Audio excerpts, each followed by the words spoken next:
요한복음 18장 19절로 27절까지의 말씀, 우리 다 같이 한 목소리로 합독하겠습니다. 대제사장이 예수에게 그의 제자들과 그의 교훈에 대하여 물으니 예수께서 대답하시되 내가 드러내놓고 세상에 말하였노라. 모든 유대인들이 모이는 회당과 성전에서 항상 가르쳤고 은밀하게는 아무것도 말하지 아니하였거늘 어찌하여 내게 묻느냐? 내가 무슨 말을 하였는지 들은 자들에게 물어보라. 그들이 내가 하던 말을 아느니라. 이 말씀을 하심에 곁에 섰던 아랫사람 하나가 손으로 예수를 쳐 이르되 내가 대제사장에게 이같이 대답하느냐 하니 예수께서 대답하시되 내가 말을 잘못하였으면 그 잘못한 것을 증언하라. 바른 말을 하였으면 내가 어찌하여 나를 치느냐 하시더라. 안나스가 예수를 결박한 그대로 대제사장 가야바에게 보내니라. 시몬 베드로가 서서 불을 쬐더니 사람들이 묻되 너도 그 제자 중 하나가 아니냐? 베드로가 부인하여 이르되 나는 아니라 하니 대제사장의 종 하나는 베드로에게 귀를 잘린 사람의 친척이라. 이르되 내가 그 사람과 함께 동산에 있는 것을 내가 보지 아니하였느냐? 이에 베드로가 또 부인하니 곧 닭이 울더라. 아멘.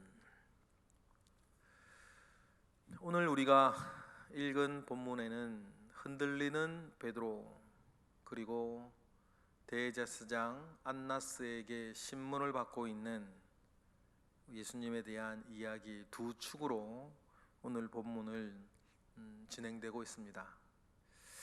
여러분, 대제사장 안나스, 그 해의 대제사장은 가야바였으나 그의 장인 안나스가 사실은 성전의 모든 실권을 잡고 휘두르고 있습니다. 사람이면 다 사람이겠습니까? 사람이 사람 같아야 사람이지 라고 하는 흔한 수채말처럼 대제사장이라고 여러분 다 대제사장이겠습니까? 이들은 사람이 만든, 사람이 세워진 직분과 호칭의 대제사장이고 진짜 우리의 중보자 되는 대제사장은 지금 오히려 죄인의 몸으로 심판받고 있는 예수 그리스도께서 여러분 진정한 대제사장이 아니겠습니까? 여러분, 우리도 이러한 것을 늘 염두에 두고 살아야 될 줄로 믿습니다. 여러분, 우리가 사람이 우리를 무엇라고 불러주느냐, 사람이 나를 어떻게 알고 있느냐 보다 더 중요한 것은 진짜냐, 내가 진짜냐 라는 것 아니겠습니까? 하나님 아버지 앞에서 내가 진짜인가? 여러분, 늘 우리는 그것을 염두에 두고 그 사실 위에서 살아야 될 줄로 믿습니다. 진짜 대제사장은 지금 안나스가 아니고 가야바가 아니고 지금 신문받고 있는 예수 그리스도가 진정한 대제사장이요. 그럼에도 불구하고 이렇게 죄수의 몸으로 불법적인 재판을 받고 있는 것도 자신을 단번에 들여 하나님과 우리 사이를 회복시키는 진정한 대제사장으로서의 사역을 감당하기 위한 것이라는 것을 우리는 늘 기억을 해야 할 것입니다. 지금도 마찬가지입니다. 여러분, 우리가 잘나서, 내가 잘나서 우리가 하나님을 아버지라 부르고 하나님 아버지 앞에 예배하고 하나님 아버지 앞에 나아가겠습니까? 예배할 때조차도 우리는 예수 그리스도의 보혈을 담력으로 하나님 아버지 앞에 나아가고 예배하고 내 이름으로가 아니라 예수 그리스도의 이름으로 하나님 아버지 앞에 나아가고 내 것으로서가 아니라 예수 그리스도의 의와 생명으로 여러분 우리는 하나님께 나아가고 있다라고 하는 사실을 우리는 늘 기억해야 합니다. 그러니 여러분, 우리의 진정한 대제사장도 다른 것이 아니라 예수 그리스도 그분이시다. 그러니 여러분, 우리는 무슨 일이 있으나 무슨 일이 없으나 예수 그리스도 그분만을 붙잡고 우리는 살아가는 것임을 늘 기억해야 할 것입니다. 그래서 여러분 19절에 보니까 그 대제사장 안나스의 신문이 시작이 됩니다. 그리고 예수에게 묻죠. 궁금해서 묻겠습니까? 책 잡으려고 묻는 건 아니겠어요? 우리 19절 읽어보겠습니다. 대제사장이 예수에게 그의 제자들과 그의 교훈에 대해서 물으니 라고 했습니다. 좀 전에 말씀드린 것처럼 궁금해서 묻겠습니까? 다 책 잡으려고 이제 물으려고 하는 것인데, 이에 대해서 예수님께서 위엄을 지키시며 그에게 하시는 대답이 20절, 21절이죠. 예수님께서 말씀하시는 게 뭡니까? 내가 그동안 제자들을 가르치고 사람들에게 말한 모든 것들이 숨어서 은밀한 가운데에 밀실에서 했던 일이냐? 회당에서, 성전에서 모든 것들을 모아 백주대낮에 많은 사람들이 모여있는 곳에서 매일매일 가르쳤는데 내가 무엇을 가르쳤는지 왜 묻느냐? 나한테 들은 사람, 나한테 배운 사람에게 물어보라. 그렇게 주님은 말씀하세요. 사실 사람들 몰래 일을 꾸몄고, 사람들 몰래 일을 지금 추진하고, 사람들 몰래 들어올 사람만 들어오게 하고 한밤 새벽에 지금 이 재판을 갑자기 벌이는 것은 예수님이 아니죠. 이 대제사장들 아닙니까? 밀란이 일어날까 두려워하여서 6월절 끝난 뒤에 하자, 모든 사람들이 예수를 따르니 이 명절이 끝난 뒤에 일을 처리하자라고 계획했던 사람들이 누굽니까? 이 대제사장들이에요. 그런데 가룟 유다가 어느 날 웬 떡이냐 싶을 정도로 자기들을 찾아와서 예수가 계신 그 감람산에서 그 밤에 예수님을 잡아와서 갑자기 재판을 벌이고 문지기를 집 앞에 두고 들어올 사람과 들어오지 못할 사람들 또 그 안에서도 분별해서 이 재판을 불법적으로 은밀하게 기습적으로 벌이고 있는 사람들이 누구예요, 여러분? 이 대제사장들이거든요. 그러니 주님의 대답은 위험 있으시지만 정확하게 사실을 지적하시는 게 뭐예요? 내가 그 대낮에 회당이나 성전과 많은 사람들 앞에서 내가 가르칠 때 너희들은 뭐 했고? 그때 들은 그 많은 사람들한테 물어보라. 주님은 그렇게 말씀을 하세요. 그러니까 22절에 보니까 그때 대제사장 곁에 섰던 아랫사람 하나가 손을 들어 예수를 치죠. 그리고 그가 하는 말이 뭡니까? 내가 대제사장에게 이같이 대답하느냐?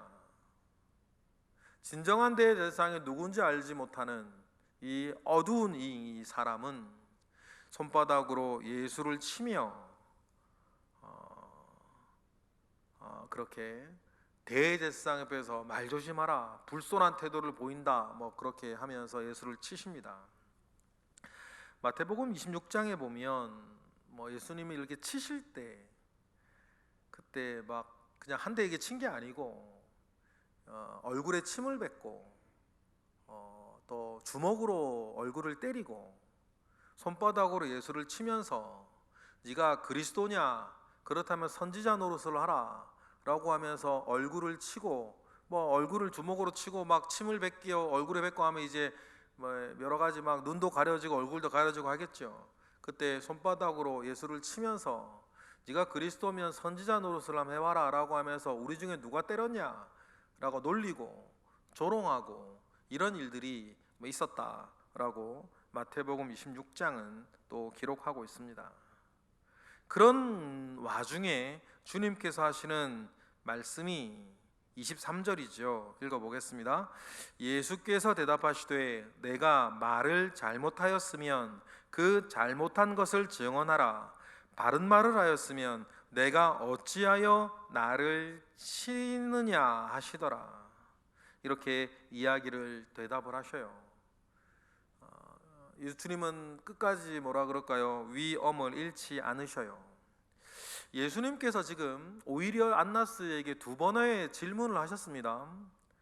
왜 낮에 나한테 듣고 배운 사람들한테 내가 뭐라 가르쳤는지 왜 물어봐라, 들어보라 라고 하는 말씀을 하셨고, 내가 잘못한 일이 있으면 잘못한 데에서 이야기를 하고, 내가 참말을 하였으면 왜 나를 치느냐라고 하는 이 질문, 두 가지 질문은 안나스 앞에 주님이 하셨는데, 여기서요 안나스가 대답을 하질 않아요. 그렇죠? 안나스가 아무런 대답을 하지 못하는 것 아닙니까? 맞는 말이거든요. 아무런 대답을 하지 못했던 이 안나스가 24절 예수를 결박한 그대로 대제사장 그 해의 대제사장 안나스에게 보내는 거예요. 그 해의 대제사장 안나스, 그 해의 대제사장 가야바에게 보내는데, 그 해의 대제사장 가야바, 뭐 이렇게 그 해의 대제사장이라는 말이 자꾸 나올 때 굉장히 부끄러운 표현이죠. 사실 그 해의 대제사장은 사람이 만든 제도는 아니거든요. 왜냐하면 대제사장은 1인으로 종신직이 원래 하나님이 제정하신 율법이니까. 그런데 로마가 2년마다 한 번씩 대제사장을 교체한 것 아니에요. 그러니 여러분, 사람이 대제사장이라고 부른다고 대제사장이겠어요? 대제사장의 직함을 가지고 있다고 대제사장이겠어요? 하나님 아버지 앞에 이 사람들은 사람의 조직일 뿐이에요. 주변 사람들이 대제사장이라고 위험을 주고 대제사장에서 무슨 말버릇이냐라고 손바닥을 친다고 해서 그 사람이 대제사장이 되겠어요? 그렇지 않아요. 여러분, 뭐 이런 원리는 지금 우리도 마찬가지입니다. 사람이 우리를 뭐라고 부른다고 해서 그게 진짜겠습니까? 하나님 앞에 진짜야지. 저나 여기 계신 모든 분들이나 영상을 듣는 우리 모두가 정말 기억해야 될 것은 그것입니다. 하나님 앞에 진짜여야지. 그 사실 앞에 우리 늘 두렵고 떨림으로 하나님 앞에 진짜가 되어 살겠다라고 하는 그 믿음과 그 각오가 늘 우리에게 있기를 원합니다. 이 사실을 여러분 지금 베드로가 다 보고 있습니다. 요한복음에 의하면 첫 번째 들어올 때에 부인을 한번 했고, 그 사실을 보고 있는 중에 불을 쬐고 있던 그 자리에서 어떤 사람이 25절에 보니까 또 예수님께, 베드로에게 네가 그 제자가 아니냐 물어요. 나는 아니라고 또 두 번째 부인을 합니다. 그리고 26절에 세 번째 부인을 시작해요. 세 번째 부인은 겟셀마네 동산에서 베드로가 칼을 들어 말고라고 하는 대제사장의 수하의 귀를 잘랐는데, 그 사람의 친척이, 귀 잘린 말고가 어디 갔겠어요? 그죠? 예수님이 붙여주시긴 하셨지만 그 광경을 보고 더 마음을 더 원한을 가지고 있고, 또 그 칼을 들고 설쳤던 대제사 그 베드로를 보았던 그 사람이 세 번째 부인 때에는 내가 네가 동산에 있는 것을 보았다. 자기 친척의 귀를 잘랐으니까는 그 얼굴이 더 확연하게 들어왔겠죠. 그때 베드로가 또 세 번째 부인을 하게 됩니다. 누가복음 22장에 보면 두 번째 부인과 세 번째 부인 사이에는 1시간가량 시간이 흐른 뒤였다, 그렇게 기록하고 있고, 또 마가복음 14장이나 누가복음 22장에 보면 이렇게 세 번째 부인을 이렇게 묘사를 해요.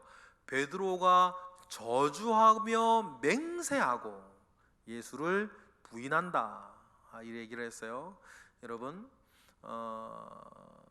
유대인들 사이의 가운데에서 저주와 맹세 때에는 여러분 하나님의 이름이 들어갑니다.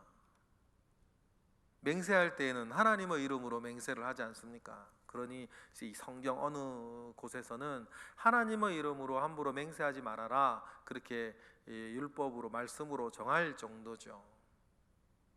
베드로가 저주하며 하나님의 이름으로 하나님을 저주하고 하나님의 이름으로 나는 저를 모른다 거짓말하는 부인을 맹세하는, 그 1시간 뒤에 이 일들은 단순히 베드로가 무서워서 이렇게 한 것은 아니죠.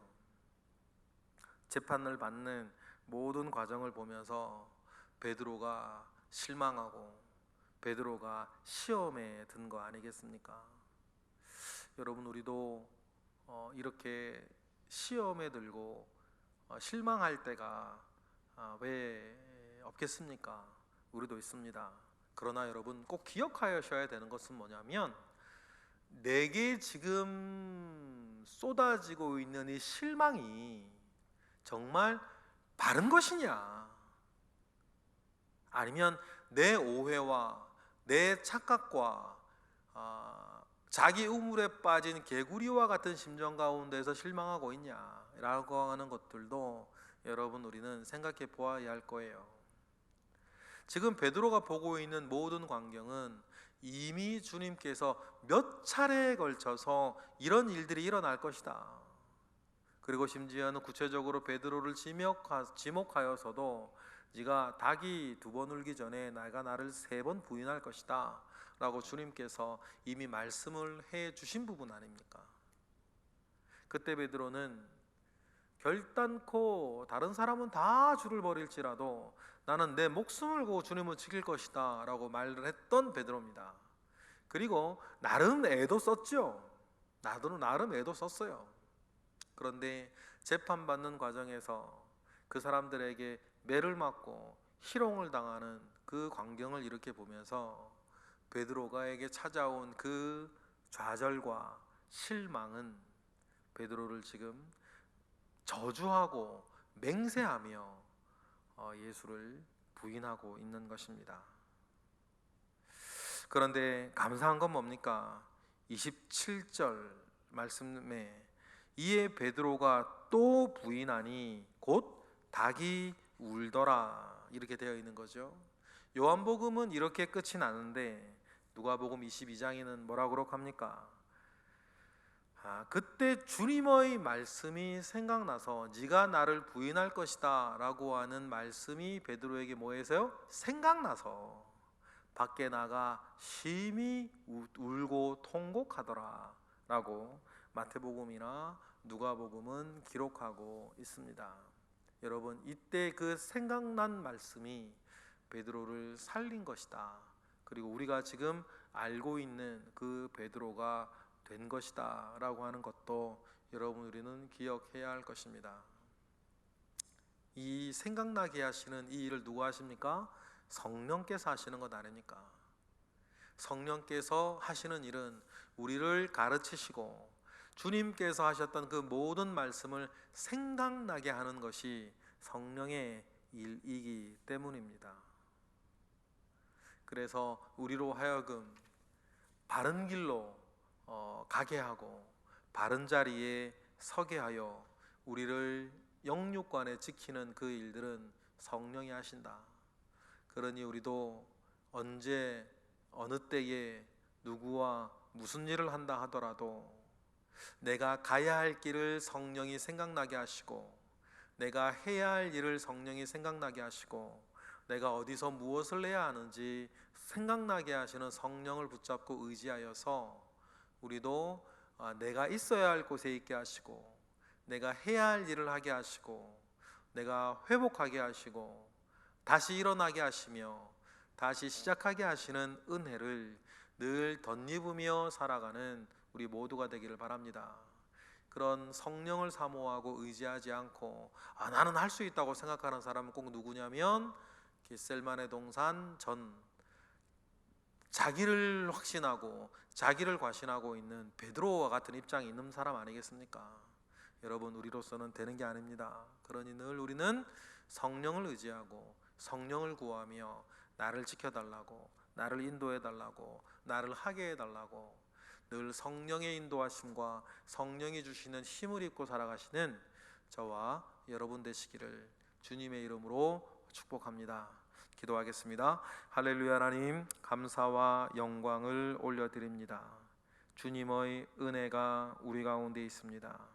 주여 함께하옵소서. 하나님 아버지의 은혜 가운데에 우리가 진짜가 되게 하시고 또한 하나님 아버지 앞에서 늘 성령을 덧입으며 성령의 인도하심 가운데에 우리의 길을 온전히 살게 하옵소서. 어두움 가운데 계신 주님을 우리가 보고 있습니다. 그러나 주님이 우리에게 보여주신 것처럼 어두움 뒤에 빛이 오는 것을 우리가 아오니 우리의 그 삶 가운데, 우리의 기도 제목 가운데에서도 이러한 역전의 은혜가 있게 하옵소서. 이 시간 드려지는 예물 가운데 함께 하시고 이 시간 드려지는 기도 가운데 함께 하옵소서. 예수 그리스도 이름으로 기도드렸나이다. 아멘.